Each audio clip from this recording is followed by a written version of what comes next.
Ahora ya está todo en orden a nivel de sonido, así que podemos empezar. Gracias, Yves, por la introducción. Como decía Yves, vamos a seguir meditando en esta serie de Efesios, en el capítulo 6, que es el último de la carta. Así que ya estamos acabando esta serie. Y como bien ha introducido Yves, es un texto muy aplicativo.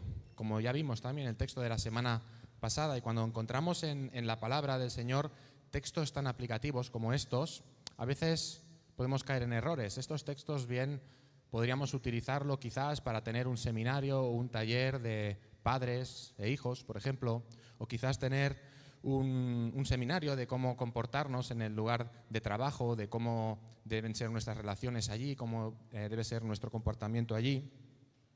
Pero cuando se toman textos de esta manera y se utilizan para temas particulares, en concreto, sí que se puede caer en el error de perder de vista el contexto del texto que estamos viendo, que estamos estudiando. Pero en este caso venimos haciendo toda la serie de Efesios desde el capítulo 1 hasta este capítulo 6, así que ya creo que podemos tener bien claro ese contexto en el que Pablo escribe estas palabras. La semana pasada ya lo vimos también, ¿verdad? Como hablábamos de la relación más íntima que puede tener el ser humano, que es dentro del matrimonio, entre hombre y mujer. Y Jonathan nos estuvo exponiendo acerca del matrimonio dentro del contexto de la carta y estuvimos viendo cómo esa realidad del matrimonio está apuntando a una realidad mucho mayor, mucho más profunda, mucho más superior, y apunta directamente a Cristo y a la Iglesia, que es el contexto que estamos viendo en toda la carta a los Efesios. Y en el día de hoy esto no va a ser diferente. Ahora Pablo va a seguir exponiendo a la Iglesia, va a seguir exhortando sobre las relaciones humanas también. En este caso, padres e hijos, y como dice la carta, amos y siervos, que luego ya veremos de qué forma se aplica hoy en día a nosotros. Así que vamos a abrir la palabra de Dios en Efesios capítulo 6, versículo 1 hasta el versículo 9, y vamos a leer el texto de hoy. Dice: hijos, obedeced en el Señor a vuestros padres, porque esto es justo. Honra a tu padre y a tu madre, que es el primer mandamiento con promesa, para que te vaya bien y seas de larga vida sobre la tierra. Y vosotros, padres, no provoquéis a ira a vuestros hijos, sino criadlos en disciplina y amonestación del Señor. Siervos, obedeced a vuestros amos terrenales con temor y temblor, con sencillez de vuestro corazón, como a Cristo, no sirviendo al ojo como los que quieren agradar a los hombres, sino como siervos de Cristo, de corazón haciendo la voluntad de Dios, sirviendo de buena voluntad, como al Señor y no a los hombres, sabiendo que el bien que cada uno hiciere, ese recibirá del Señor, sea siervo o sea libre. Y vosotros, amos, haced con ellos lo mismo, dejando las amenazas, sabiendo que el Señor de ellos y vuestro está en los cielos, y que para Él no hay acepción de personas. Vamos a orar. Padre Santo, gracias por el privilegio de poder presentarnos delante de ti, a pesar de ser pecadores, Señor, pero sabemos que nos ves por medio de Cristo. Y gracias por el privilegio de poder recibir tu palabra. Gracias por habernos dejado tu palabra, Señor, y poder meditar en ella, poder escudriñar en ella tu voluntad, poder conocerte, poder ver en ella tu carácter, tu santidad, Señor. Y te pido, Señor, que en este momento seas tú el que hable por medio de tu Espíritu directamente a nuestros corazones para edificación de tu Iglesia, Señor. Que toda la gloria, toda la honra, Señor, que todas nuestras miradas sean puestas en ti. Te lo pido en nombre de Jesús. Amén. Bien, como decía, es fácil poder caer en algunos errores cuando tenemos versículos tan aplicativos como los que tenemos hoy, porque es fácil que podamos caer en un simple moralismo, un simple legalismo y aplicar el texto de esta forma y quedarnos ahí. Estos textos verdaderamente son buenos consejos que Pablo está dando, y cualquiera que los siguiera, aunque no fuera cristiano, seguramente le harían bien, porque son buenos consejos. Pero el propósito de Pablo, como ya vimos la semana pasada, no es darnos una serie de normas que tengamos que seguir. La carta a los Efesios no es una serie de normas que la Iglesia tiene que seguir, no trata acerca de eso, sino que la realidad que presenta Pablo es una realidad mucho mayor y que está profundamente anclada en la realidad del Evangelio. Pablo nos está presentando aquí, como hemos leído, dos relaciones, dos parejas, y en cada una de esas parejas hay una que debe someterse a la otra. Pero tanto los que deben someterse como aquellos que ejercen autoridad sobre otros, vemos que hay una enseñanza de Pablo para cada uno de ellos. Y esa enseñanza, como vamos a ver, para ambos casos se va a sostener sobre una misma realidad. Como hemos leído, la relación entre padres e hijos, relación entre amos y esclavos, siendo este último caso el que hoy en día aplicaríamos a las relaciones entre empleado y empleador, entre trabajador y jefe en nuestro contexto actual, y luego más adelante ya lo veremos. Personalmente, este texto no es un texto que sea sencillo. Para mí no ha sido sencillo porque yo soy hijo, yo soy padre, pero además profesionalmente tengo personas a mi cargo, pero además tengo un jefe al que tengo que rendir cuentas, así que no tengo escapatoria de este texto. Me confronta en las 4 formas que presenta. Así que yo no vengo aquí como un ejemplo a seguir, ni como hijo, ni como padre, ni como jefe, ni como trabajador, sino que vengo como alguien que ha estado meditando en el texto, que ha estado profundizando, que ha sido confrontado por el texto, y ahora claramente yo puedo señalar aquel que es el ejemplo perfecto, que es Cristo, y a Él es a quien tenemos que mirar cuando vayamos a su palabra, y en concreto hoy cuando vayamos ahora a profundizar en este texto.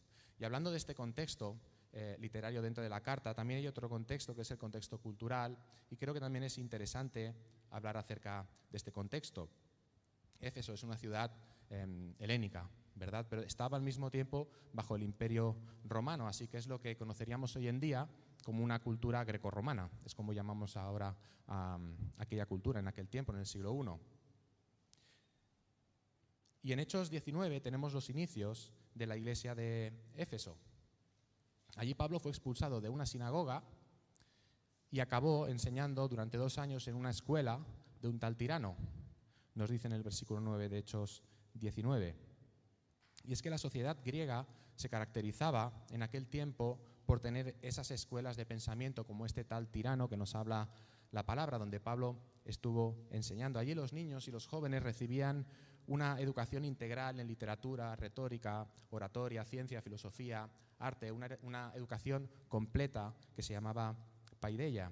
Y allí tenemos a Pablo enseñando en los inicios, antes de que empezara la iglesia de Éfeso, en los inicios de la iglesia de Éfeso. ¿Puedes imaginarte a Pablo enseñando en la escuela de tus hijos? Enseñando oratoria, por ejemplo. ¿Puedes imaginar a Pablo predicando el Evangelio a jóvenes en la escuela? Esos fueron los inicios de la iglesia de Éfeso. Y luego, por otro lado, dentro de esta cultura grecorromana, la ciudad estaba dominada, o la región estaba dominada por el Imperio Romano, pertenecía al Imperio Romano. Y por ley romana existía la ley de patria potestas, donde el padre tenía la autoridad absoluta sobre su familia, sobre su esposa y sobre sus hijos. Él tenía la autoridad completa, él podía decidir por ley incluso sobre la vida de sus hijos o la muerte de sus hijos. Y ese era el contexto social y cultural, familiar en el que se encontraba la iglesia de Éfeso.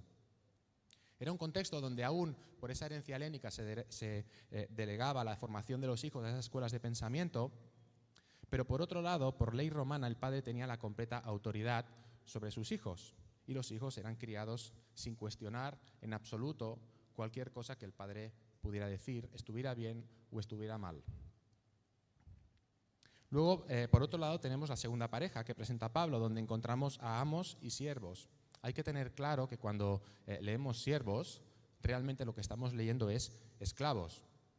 Y a diferencia de la esclavitud que teníamos dentro de Israel, dentro de los judíos, que era una esclavitud temporal, acotada en el tiempo, en ocasiones incluso voluntaria, la esclavitud en Grecia o en el Imperio Romano en el siglo I mayoritariamente provenía de prisioneros de guerras o del comercio de esclavos o del castigo por delitos. No tenían derechos legales prácticamente, no tenían protección legal contra el abuso. En el Imperio Romano la esclavitud era un negocio rentable, era un negocio muy importante con un mercado muy bien establecido, y los amos abusaban de sus esclavos, y los esclavos no tenían ningún derecho, no tenían ninguna escapatoria frente a eso. Así que Pablo presenta este texto frente a estas dos realidades, y en ambos casos da un giro muy particular, y eso nos ayuda a ver cómo lo recibieron los destinatarios originales de la carta. Pero aun teniendo en cuenta ese contexto sociocultural de Éfeso, podemos también caer en errores, porque podemos aplicar estas líneas de una manera moralista, de una manera ética. Pero el propósito de Pablo no es hacer un llamado a una sociedad más igualitaria, más socialmente justa. Si eso fuera así, Pablo aquí hubiera aprovechado para criticar la esclavitud. Pero Pablo no critica la esclavitud no porque sea algo que no esté mal, porque está mal, evidentemente, sino porque ese no es el propósito que tiene Pablo en estas líneas. Del mismo modo, tampoco es el propósito de Pablo determinar si los niños deben ser formados en casa o deben ser formados en la escuela. Los romanos los formaban en casa, como he comentado, y era responsabilidad exclusiva del padre, no de la madre, mientras que los griegos los formaban en esas escuelas de pensamiento, delegando así esa enseñanza personal profesional de forma más parecida a lo que ocurre en general hoy en día en nuestra sociedad. Así que el mensaje de Pablo no es un mensaje cultural de la época, no es un mensaje contracultural, sino que es un mensaje acultural. Está fuera de la cultura de la sociedad en la que reciba ese mensaje y está fuera del tiempo de la época en el que se ha recibido ese mensaje y por lo tanto también es para nosotros hoy el mensaje que expone Pablo. El propósito de Pablo, como decía, está dentro del contexto de la carta. El mensaje va a tener relación, por tanto, con la Iglesia como cuerpo de Cristo y va a tener relación con Cristo como cabeza de la Iglesia, como hemos estado viendo a lo largo de la carta. Así que teniendo en cuenta todo ello, vamos a profundizar primero en la primera relación, padres e hijos. Y aquí es donde voy a dedicar más tiempo, no os asustéis, dedicaré menos tiempo a la segunda, porque como decía, ambas se sustentan sobre una misma realidad y además creo que esta es la relación más íntima que podemos encontrar después de la que vimos la semana pasada del matrimonio. Y además creo que también es donde se dan más malos entendidos, donde se cometen más errores. Y como vemos en el texto, el primer mensaje de Pablo es siempre primero para los que deben someterse y luego hay un mensaje para los que ejercen autoridad. Así que en este caso el primer mensaje es para los que se someten y en este caso son los hijos. Así que hijos, y aquí hay muchos hijos, pequeños y mayores, atentos al mensaje que expone Pablo en la palabra de Dios. La primera ordenanza es: hijos, obedeced en el Señor a vuestros padres, porque esto es justo. Y hay una segunda que dice: honra a tu padre y a tu madre, que es el primer mandamiento con promesa para que te vaya bien y seas de larga vida sobre la tierra. Entre estas dos ordenanzas, entre estos dos mensajes, hay una diferencia fundamental que afecta a aquellos que van a recibir un mensaje u otro mensaje. Porque mientras que el primer mensaje está destinado a aquellos hijos que forman parte de la unidad familiar. Y unidad familiar no se entiende como, bíblicamente no se entiende hoy en día como aquellos hijos que viven aún con los padres, sino aquellos hijos que no pertenecen al grupo que vimos la semana pasada. Es decir, aquellos hijos que no han dejado a padre y madre y se han unido a su mujer. Todos aquellos hijos que no se han casado, por lo tanto tienen su propia familia, son aquellos a los que va dirigido este primer mensaje. Sin embargo, el segundo mensaje, el de honrar a tu padre y a tu madre, es para todos los hijos e hijas, independientemente de si están casados, si no están casados, si tienen su propia familia o si no, si viven con sus padres o no viven con sus padres, independientemente de la edad que tengan, todo aquel que es hijo e hija debe honrar a su padre y a su madre. Así que la primera enseñanza es para algunos hijos, por contexto principalmente se verán más afectados aquellos más jóvenes y aquellos niños, porque mayoritariamente serán los que nos han casado, evidentemente, y mientras que la segunda enseñanza es para todos nosotros, aquellos que somos hijos e hijas, aún tenemos padre o tenemos madre o ambos. Centrándonos en el primer mensaje, en la primera ordenanza, es un mensaje claro y es evidente, tampoco hay que ser muy inteligente para ver lo que Pablo está diciendo. Está llamando a los hijos a obedecer a los padres y utiliza un imperativo continuo como hacen otras partes de la carta, que eso significa que hay que obedecer a los padres siempre. Por supuesto, entendiendo que los padres se sujetan a la autoridad que es Cristo y por lo tanto los padres no van a pedir a los hijos nada que vaya en contra de lo que Dios quiere. Eso lo damos ya por entendido y creo que no es necesario profundizar y aclarar más. Los hijos deben obedecer a los padres siempre que esa obediencia no requiera desobedecer al Señor. Pero hay un detalle que dice: obedeced en el Señor. Y ese detalle es importante. Este detalle no significa que los hijos debéis obedecer a los padres solo en el caso de que los padres sean creyentes, ni significa que solo los hijos creyentes son los que deben obedecer a los padres. Lo que Pablo está indicando es que esa obediencia no es ni por los padres ni es por los hijos, sino que esa obediencia requerida es por el Señor. Él es la causa, Él es el propósito y Él es el motivo de esa obediencia. Y esta idea vemos que Pablo la reafirma, acabando diciendo, porque esto es justo. Y la palabra original, justo, dikaio, significa rectitud de acuerdo a un estándar de integridad. En términos bíblicos significa estar en conformidad y relación correcta con Dios.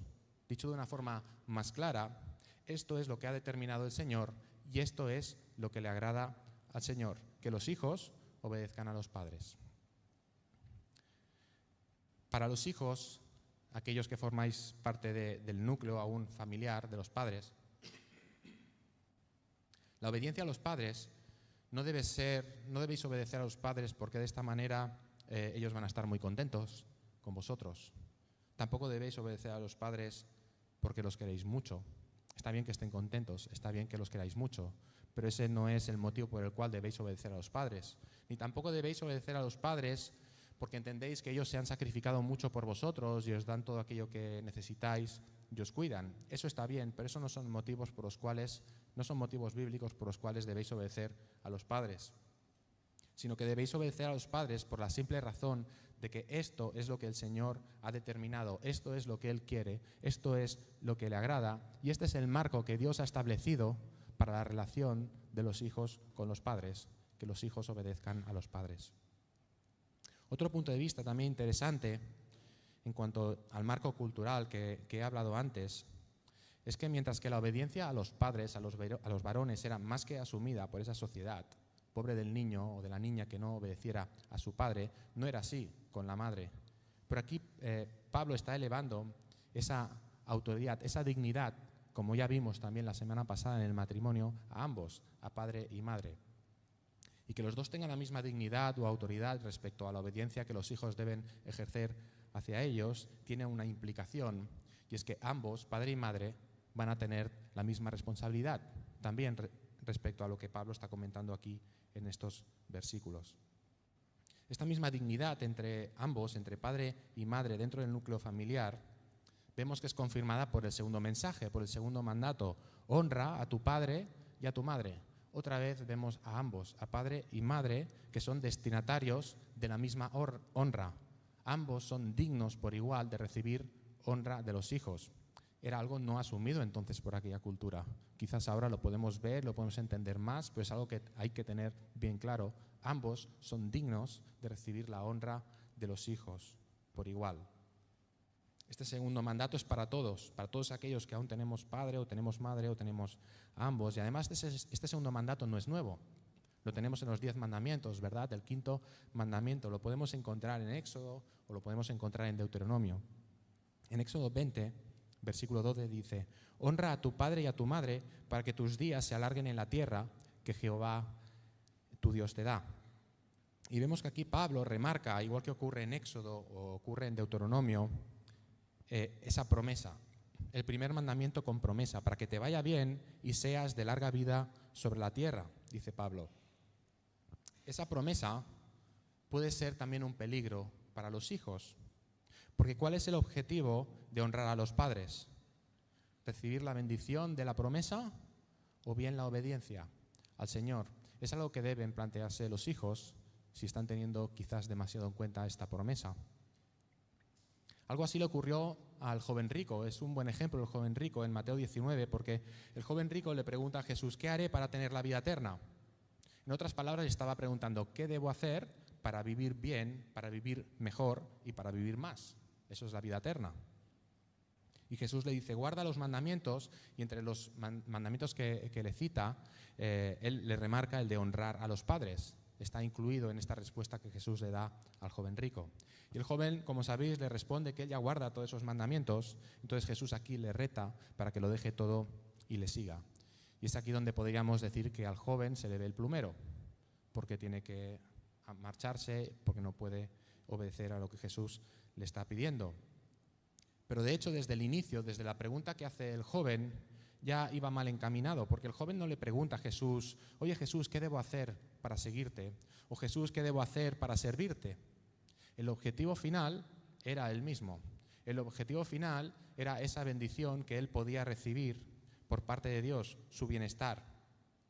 Y el peligro de este mandamiento, o de la bendición, de la promesa de este mandamiento, es que los hijos pongan sus ojos en la recompensa y no en el propósito real que tiene este mandamiento por parte de Dios para nosotros.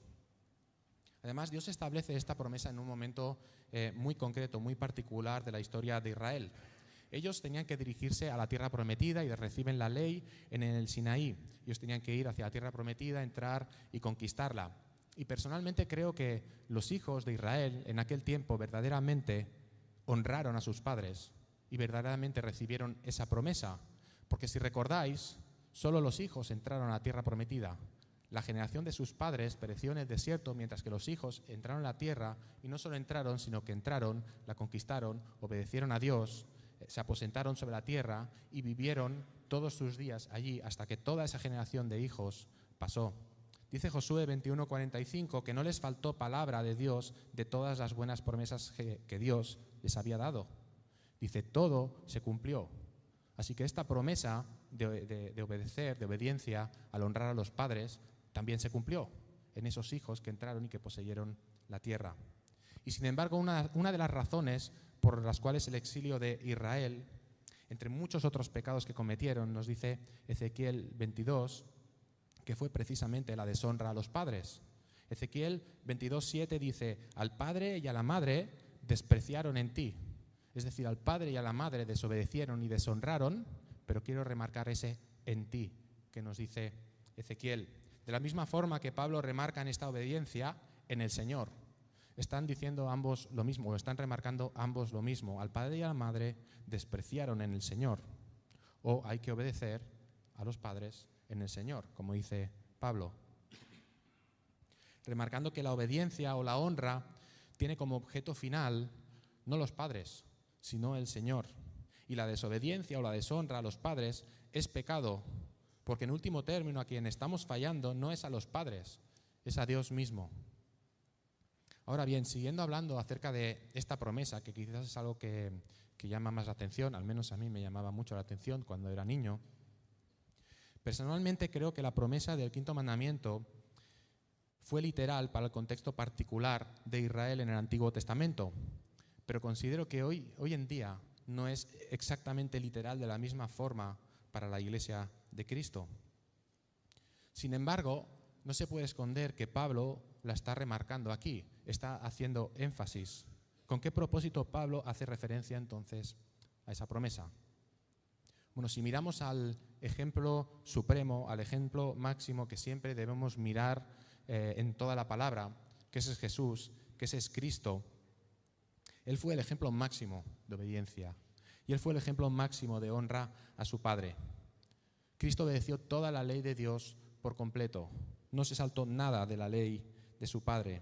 Además sabemos que todas las promesas se cumplen en Cristo y por medio de Él nosotros ahora podemos también recibir esas promesas, somos herederos por medio de su victoria. Pero si vemos la vida de Jesús en la tierra, aparentemente parece que esa promesa no se cumplió porque Él no vivió muy bien y vivió solo 33 años aquí en la tierra.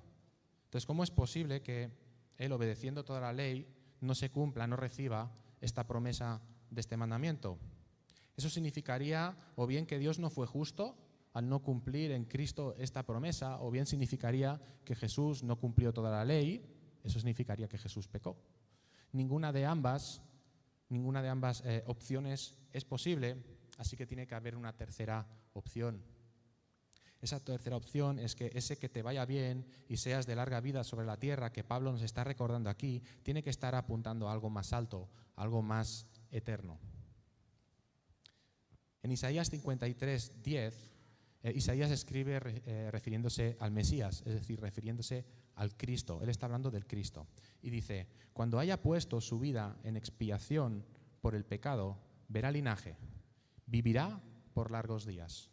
Vemos aquí esta misma promesa de vivir por largos días, sin embargo aquí la enlaza a que cuando el Cristo haya puesto su vida en expiación por el pecado.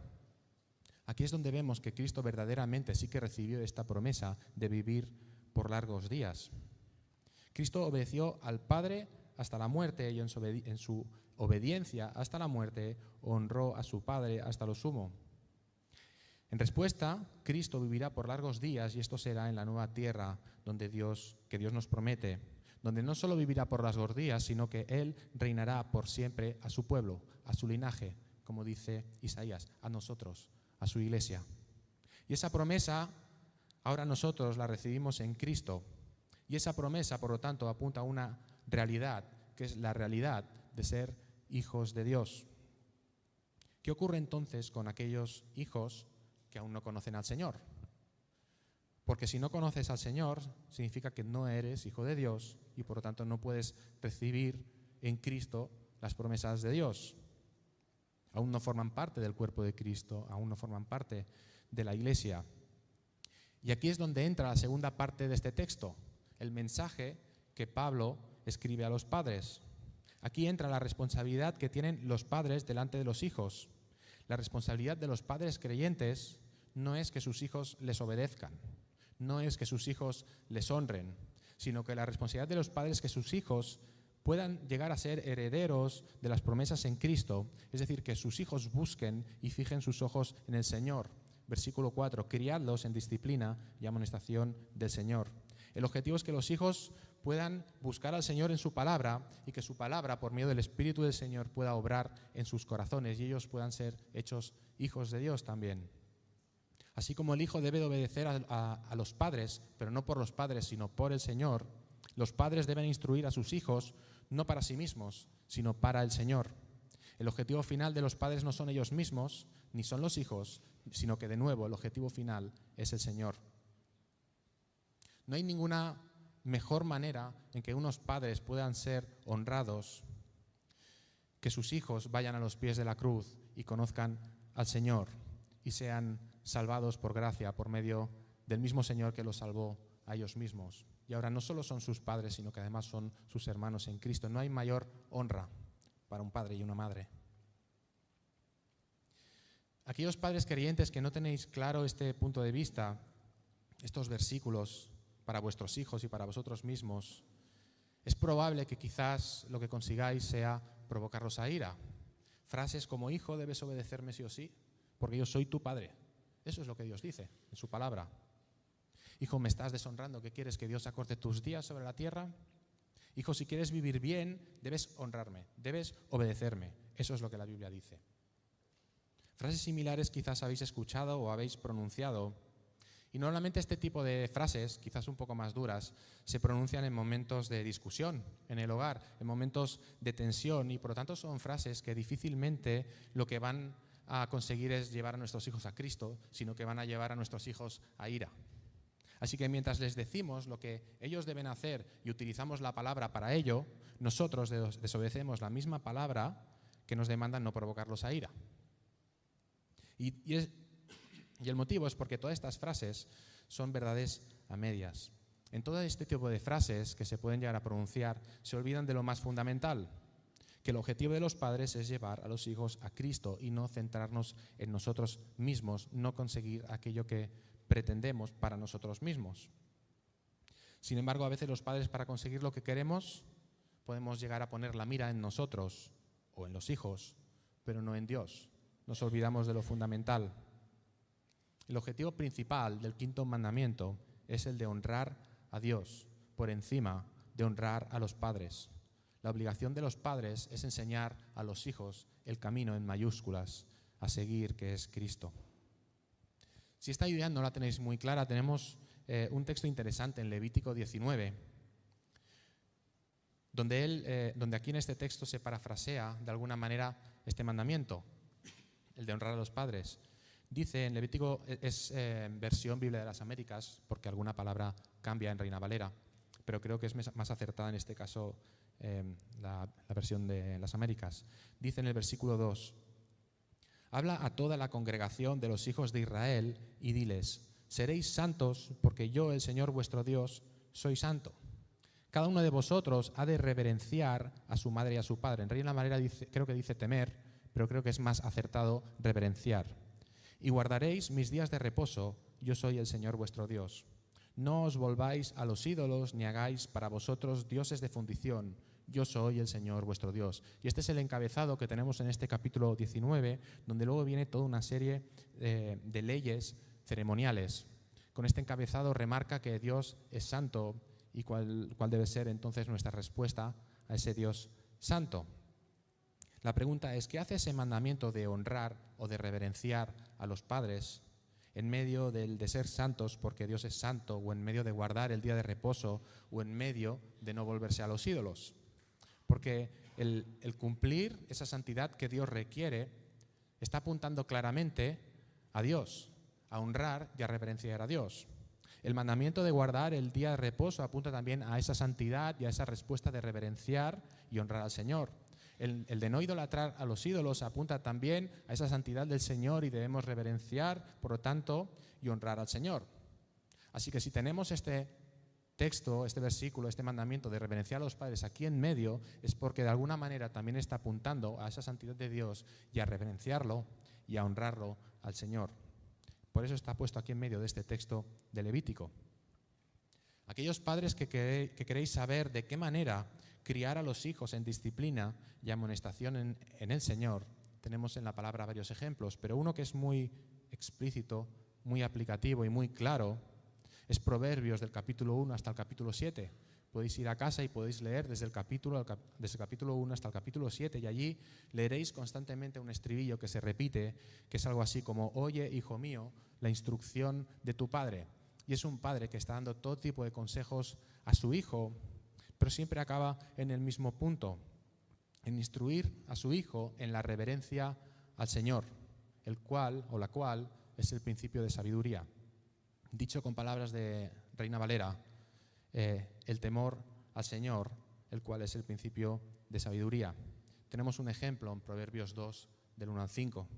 Dice: hijo mío, si recibes mis palabras, es un padre hablando a su hijo, y atesoras mis mandamientos dentro de ti, da oído a la sabiduría, inclina tu corazón al entendimiento, porque si clamas a la inteligencia y alzas tu voz al entendimiento, si la buscas como a plata y la procuras como a tesoros escondidos, entonces entenderás el temor del Señor y descubrirás el conocimiento de Dios.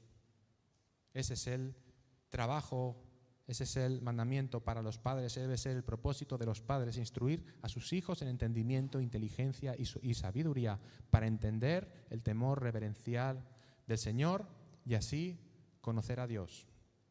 Y entonces ahora sí, ahora puedan honrar y glorificar a Dios obedeciendo a su palabra, al honrar y obedecer a los padres.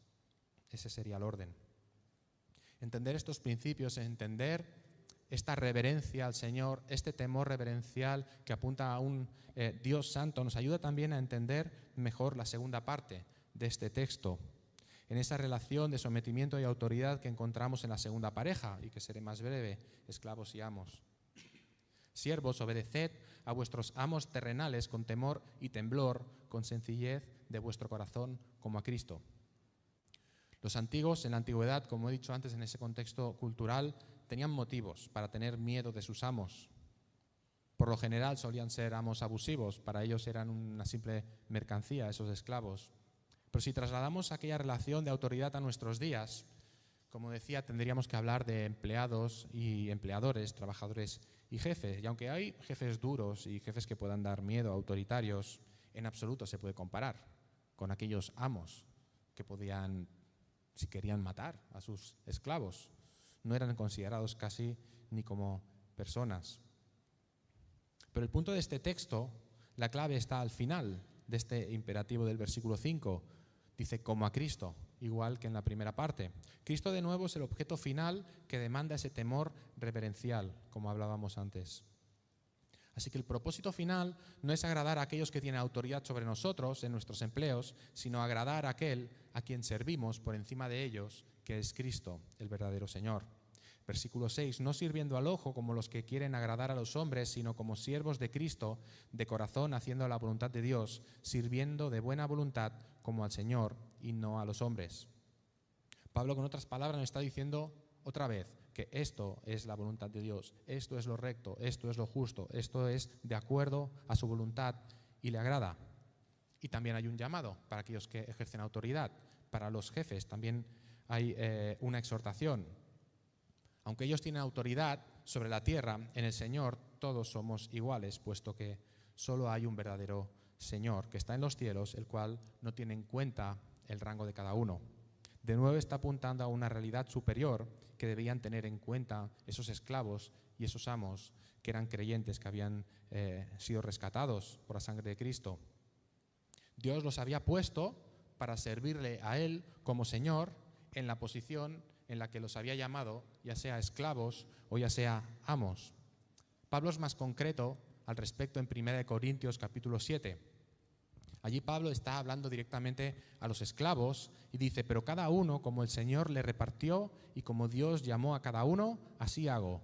Dice: esto ordeno a todas las iglesias. No es un mensaje solo para la iglesia de Corinto, sino para todas las iglesias. Y hablando a los esclavos directamente, dice: cada uno en el estado en que fue llamado, en él se quede. Cada uno, hermanos, en el estado en que fue llamado, así permanezca para con Dios. Dicho de otra manera, así permanezca y sirva a su Señor, que es Cristo. Ahora bien, ¿de qué manera traemos esta enseñanza o este mandato ahora a nuestra realidad? Por un lado, viendo el texto, que no hay que servir, que no hay que agradar a los hombres, no hay que servir al ojo, podríamos entender que no debemos agradar a nuestros jefes, porque de primeras podemos ver que el texto está diciendo eso. Pero todos sabemos que si quieres un aumento de sueldo, más vale que agrades a tu jefe. Si no, lo vas a tener realmente complicado, ¿verdad? Entonces la pregunta es: ¿está mal trabajar bien para obtener una recompensa, como una subida de sueldo, por ejemplo? O en el caso de los jefes, ¿está mal exigir a sus trabajadores que hagan su trabajo y que lo hagan bien? En caso de que un trabajador no cumpla con su trabajo por el cual se le paga, un jefe cristiano le puede advertir de que puede ser despedido, porque eso puede ser tomado como una amenaza, como nos advierte el texto, ¿no? A los jefes o a los amos que no vayan con amenazas. ¿Los jefes creyentes no pueden despedir a los trabajadores? Este tipo de preguntas no las voy a responder. No las voy a responder porque realmente responden de nuevo a un enfoque moralista o legalista del texto. Pero como he dicho antes, ese no es el propósito de Pablo. Si no entendemos bien el propósito de Pablo, podemos caer en todo tipo de errores y hacernos todo tipo de preguntas que no van a estar relacionadas con el enfoque del texto. En la célula, que tenemos algunos hombres, estuvimos estudiando el libro de Disciplinas Espirituales para la Vida Cristiana de Donald Whitney. Y allí hay una anécdota que es muy interesante. No va en el mismo sentido del texto, es una anécdota entre un jefe y un trabajador. Y ese jefe no es un jefe abusivo en absoluto, pero sí que creo que nos va a ayudar a entender cuál es el punto. Allí había un trabajador, es una historia real, donde había un trabajador de una empresa, y ese trabajador acudió un día a una campaña evangelística y allí se convirtió. Entonces él volvió al lugar de trabajo y me imagino que por querer evangelizar habló con su jefe y le explicó que él había conocido al Señor y que se había convertido. La sorpresa fue que su jefe le dijo que él también era creyente, así que su jefe se alegró muchísimo por la conversión de su trabajador. Sin embargo, el trabajador, cuando se enteró de que su jefe era creyente, bajó su mirada y se entristeció. Y le dijo: ¿por qué nunca me contaste que eras creyente? Y añadió: tú eras la razón por la cual yo no quería saber nada del Evangelio. Y el jefe se quedó sorprendido de esa respuesta y le dijo: ¿pero cómo es posible si me he estado esforzando durante muchísimos años para vivir una vida cristiana perfecta delante de ti? Y el trabajador le respondió: precisamente ese era el problema. Vivías una vida tan perfecta, una vida tan buena, pero sin decirme que era Cristo el que marcaba la diferencia, que me convencía a mí mismo que si tú podías vivir una vida tan buena y tan feliz sin Cristo, entonces yo también podía vivir esa vida sin Cristo. El ejemplo no es el de un jefe abusivo, pero si obedecemos la palabra del Señor, como nos pide aquí Pablo, y lo hacemos viviendo vidas perfectas, obedeciendo a su palabra, a la palabra de Dios, pero ya sea como trabajadores o como jefes, pero no señalamos a Cristo, entonces perdemos el sentido por el cual Dios nos ha llamado a vivir vidas piadosas. En lugar de presentar a Cristo, nos presentamos entonces a nosotros mismos. Y eso significa que pasamos a ser el centro y pasamos a ocupar el lugar que le correspondería a Cristo. Y eso es algo realmente grave. El propósito de Pablo en este texto no es, por un lado, ni hacernos volver a la ley de Moisés en cuanto a la honra a los padres, porque la ley de Moisés en Cristo no nos condena, sino que la ley de Moisés nos habla del carácter perfecto de Dios y de su santidad. Y por otro lado, tampoco Pablo busca mejorar las relaciones sociales o las relaciones laborales dentro de nuestros trabajos con esta enseñanza. Lo que Pablo está haciendo es llevar a la práctica la realidad de que Cristo es Señor y es soberano sobre todas las cosas. Y si es Señor y soberano sobre todas las cosas, también es Señor y soberano sobre nosotros y sobre el lugar y el estado en el que nos ha llamado y nos ha puesto para formar parte de su cuerpo, para formar parte de su iglesia. La respuesta de cada uno de nosotros, tanto si somos padres, hijos, empleados o jefes, es responder de acuerdo a esa realidad del señorío de Cristo en nuestras vidas y esa realidad de que formamos parte de su cuerpo, de la iglesia del Señor, y que Él es nuestra cabeza, y por lo tanto todo lo que hagamos debemos hacerlo para buscar su gloria y su honra. Proverbios 21:2 dice que todo camino del hombre es recto en su propia opinión, pero Jesús pesa los corazones. Y por desgracia he visto actitudes, malos testimonios tremendamente abusivos en el lugar de trabajo por malas actitudes de creyentes contra sus empleados. Actitudes abusivas también en el hogar, de padres contra hijos. El resultado en ambos casos es el mismo, el desprestigio del nombre de Cristo. Y en lugar de extender el reino, a veces parece que estemos trabajando para hacer retroceder el reino. Y lo mismo ocurre en posiciones de sumisión, hijos creyentes que no solo no se someten a sus padres, sino que atacan a los padres de forma injustificada, y empleados creyentes que no sirven en su trabajo con buena voluntad, como nos dice este texto, como si estuvieran sirviendo al Señor, porque eso es lo que tendrían que tener en sus mentes. Y creo que a veces pensamos, o quizás no lo pensamos, pero por lo menos actuamos como si el cuerpo de Cristo, en este caso en particular en Vilafranca, solo fuéramos iglesia cuando estamos aquí o cuando estamos fuera, pero estamos juntos, como un campamento o cualquier otro encuentro o otra reunión. Pero es independiente de si estamos juntos o no. Cuando vamos a nuestras casas, cuando vamos a nuestro lugar de trabajo, seguimos siendo cuerpo de Cristo, seguimos perteneciendo al cuerpo de Cristo en nuestros trabajos, con nuestras familias. Y allí también deberíamos estar ejerciendo nuestros dones. ¿Los apóstoles solo sanaban y expulsaban demonios en la iglesia? Lo hacían allí donde el Señor les mandaba, ya sea en casas, en la calle, en cualquier lugar donde era requerido. Los dones eran ejercidos con judíos y con gentiles, con un propósito: extender el reino y confirmar su evangelio. Así que el llamado de Pablo es a ser y comportarnos como cuerpo de Cristo, estemos donde estemos, sea donde sea que el Señor nos haya puesto, desde cualquier posición en la que Él nos haya llamado, desde una posición de servir o desde una posición de ejercer autoridad. Allí el propósito será la de proclamar el evangelio, la de edificar el cuerpo de Cristo, para que su reino sea extendido, para que podamos ser luz allí donde el Señor nos haya puesto. Y para acabar, me gustaría acabar con Mateo 5:16, donde vemos clara esta idea de ser luz allí donde el Señor nos ha puesto, pero al mismo tiempo darle toda la gloria y toda la honra al Padre. Dice Mateo 5:16, así alumbre vuestra luz delante de los hombres, para que vean vuestras buenas obras, y entonces glorifiquen a vuestro Padre que está en los cielos. Que toda la gloria y toda la honra sea dada a Cristo. Amén.